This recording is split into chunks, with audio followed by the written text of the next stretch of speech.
De um jeito ou de outro, eu sempre quis ser professora. Quando eu era pequena, eu adorava pintar. Meu pai comprou aquela coleção Gênios da Pintura para mim. Mas quando minha mãe perguntava o que é que eu ia ser quando eu crescesse, eu falava professora de pintura de quadro. Claro que eu nem sabia que ser pintor de quadro podia ser uma profissão, se é que, né, alguém consegue. Mas eu queria dar aula. Eu queria ter feito faculdade de educação física para trabalhar numa equipe como preparadora física, mas eu queria dar aula de educação física. Eu fiz inglês na cultura observando meus professores sociais. É assim que eu quero fazer também.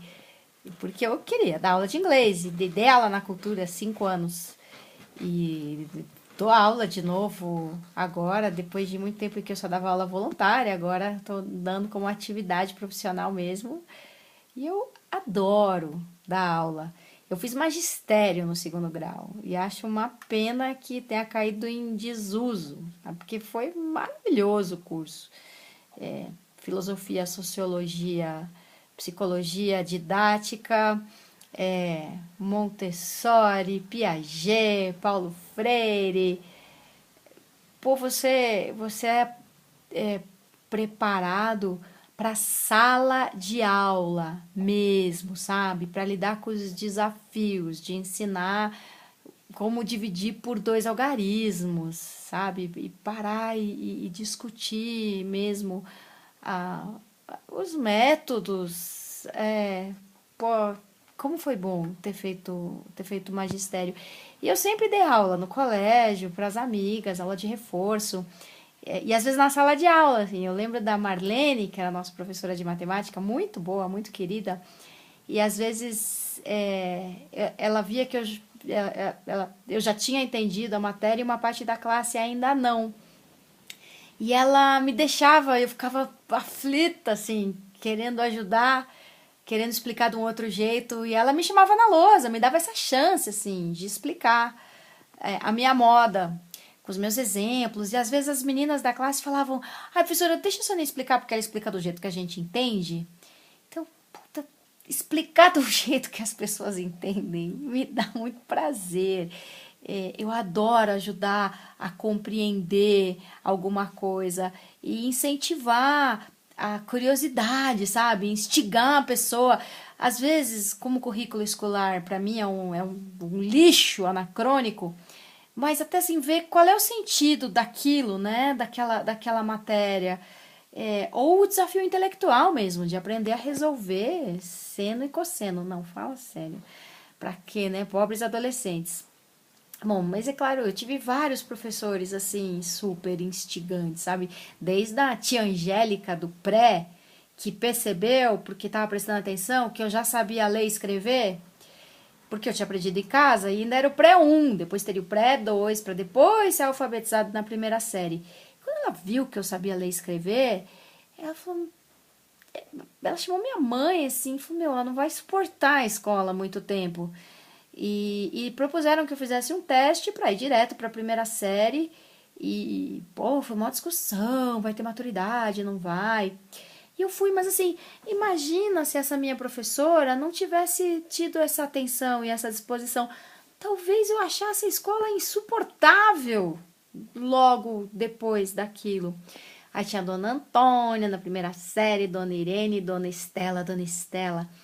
Era de uma disciplina, mas é incrível, ela conseguia a nossa atenção, o nosso silêncio, a nossa diligência, sem ser brava, sabe? Era o jeito dela. Ela dá aula para Ayrton Senna. Diz que uma vez o Senna parou, assim, o carro na rua. Dona Estela, que foi um show. A Dona Nívia, na quarta série. E aí, da quinta em diante, a gente começava a ter vários professores por matéria. Então tinha, pô, a irmã Tereza Cristina era ótima. A Dona Delmira tinha dado aula para a minha mãe, super rigorosa, parecia mais brava do que ela era, na verdade. Ela era brava, mas era ótima assim, para fazer a gente usar português direito, caramba. Aí veio a Teca com outro estilo, assim, a Teca instigava a gente a ler, sim, a ter gosto por leitura, sabe? As obras que ela dava pra gente ler eram é, desfrutáveis, sabe? E por escrever, até que era ótima para estimular a gente com redação e na correção, sabe? Depois, a Regina, no primeiro colegial, ela conseguia dar um sentido para aquelas leituras também horrorosas que obrigam os adolescentes a enfrentar, tipo José de Alencar, meu. Legal, vamos falar que houve José de Alencar, era assim, era assado, estilo. Mas, cara, obrigar a ler, fazer uma prova depois. Meu Deus do céu. Então a Regina explicava pra gente, ela punha as coisas em contexto, sabe? Era um folhetim, saía em capítulos, como uma novela. Então, claro que enrolava e que demorava até acontecer alguma coisa, e que o capítulo terminava assim, perto da conclusão, e o seguinte começava lá, de outro ponto. Então, aí a gente ia ler Senhora, já reparando nas coisas de um outro jeito, né? Então, porra, as professoras de português foram ótimas, ótimas. E aí tinha uma professora de geografia, a Roseli, que foi muito marcante para mim. Imagina assim, na oitava série, ela deu um trabalho, o primeiro trabalho em grupo que a gente teve que fazer, que você não ia consultar a enciclopédia, você ia na hemeroteca. Tem uma biblioteca infantil em Santana sensacional, tinha lá a hemeroteca. Você tinha que buscar nas revistas, na revista da semana passada, nos jornais. Então o trabalho era a importância do petróleo no equilíbrio de forças mundial e a guerra Irã-Iraque. E a gente tinha que pesquisar e fazer uma dissertação sobre isso, sobre a Nicarágua, sobre El Salvador. Aí na prova, uma vez a primeira pergunta foi: muitos têm pouco, poucos têm muito e quase todos nada. Explique essa frase no contexto fundiário brasileiro. Oitava série. Então aquilo, imagina, eu que já gostava dessas coisas, eu adorava. E a Roseli, ela tratava a gente como gente grande, vai. Ela nos respeitava muito. Uma vez ela entrou para dar aula e a classe estava meio empolvorosa. Ela percebeu que não valia a pena continuar insistindo na aula, parou. Que aconteceu, sabe?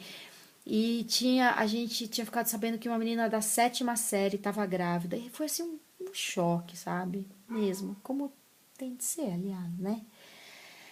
E aí ela parou e ficou conversando com a gente, sabe? Sobre sexualidade, sobre prevenção, sobre maternidade, responsabilidade.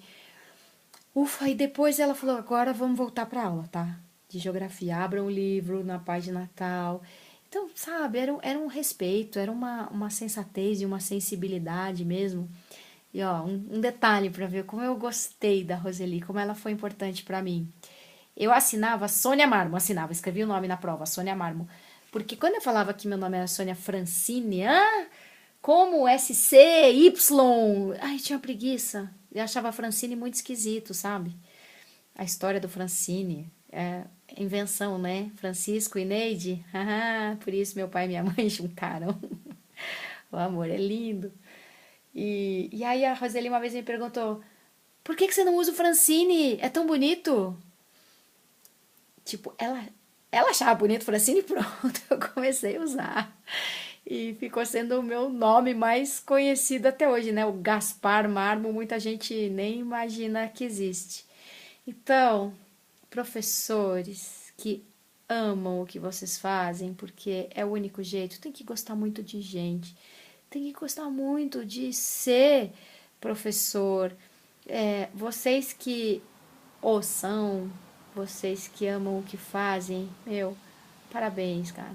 É difícil pra caramba, por muitas razões. Pô, lidar com gente, olha, lidar com adolescente, pelo amor de Deus, como a gente é cruel com o professor às vezes.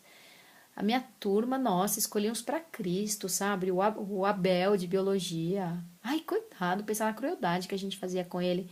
Então, meu, ser professor é tão importante, é tão difícil, que só gostando mesmo. Parabéns a quem é professor, porque gosta. apesar das dificuldades todas, e não porque, é o que sobrou para fazer, vou passar num concurso que tem estabilidade. Meu, não faça isso.